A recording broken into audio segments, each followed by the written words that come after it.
please stay with us as we come back to you for our next discussion as well.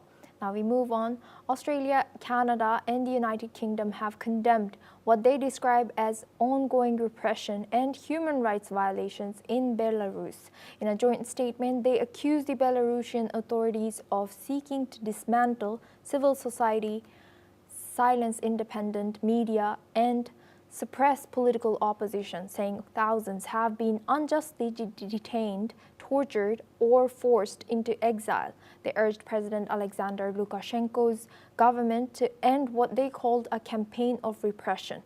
Lukashenko, a close ally of Russia's Vladimir Putin, has ruled Belarus for more than 3 decades and secured a 7th term in January.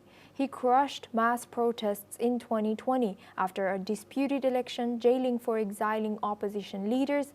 The 3 governments welcomed the recent release of some political prisoners, but voiced concern over continued arrests and persecution for exercising basic rights. Now we go back to our guest discussion with Professor Georgi Toloraya. He's an international affairs expert. Thank you, Professor, for staying with us. Now, what's your reaction? What impact could this joint condemnation by Australia, Canada, UK have on Belarus' international standing in relation to Russia? I think they can have zero effect because there's nothing new in it.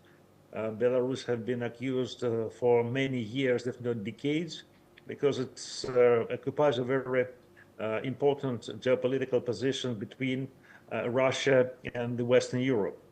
So there have been decades-long efforts to undermine the power there by opposition, by instigation, civil process. And of course, Belarus authorities have to react. I cannot really see the point in this accusation because, according to all accounts, Belarus is one of the most comfortable countries to live in, and it enjoys good economic standing, and the situation is very calm and predictable there. So this is certainly not the country where the human rights are oppressed in the most disastrous way. You look at the Arabian countries, just look at what Israel is doing with Gaza and Palestine. So you'd better, I think that these countries, the European countries, should point their attentions there, first of all.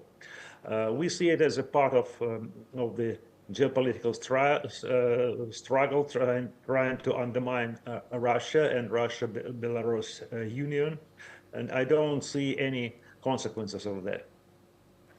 Do you think there will be no consequences or condemnation from the Western nations as well? Sorry, say it again? Do you think there will be no repercussions or any condemnation from Western countries as well?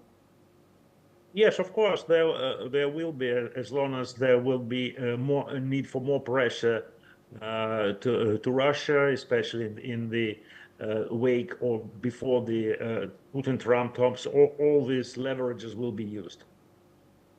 And Professor, lastly now, given the ongoing repression in Belarus, what role can international pressure play in potentially shifting President Lukashenko's policies? Or I don't see any new, or at least I haven't heard about any new acute cases or kind of instances which would justify such a concern by Western powers. I think it's just a business as usual. Unless I missed something, nothing happened so far, so there's no need to react. Thank you very much, Professor Georgi Toloraya, for joining us and sharing your insight all the way from Moscow. Now we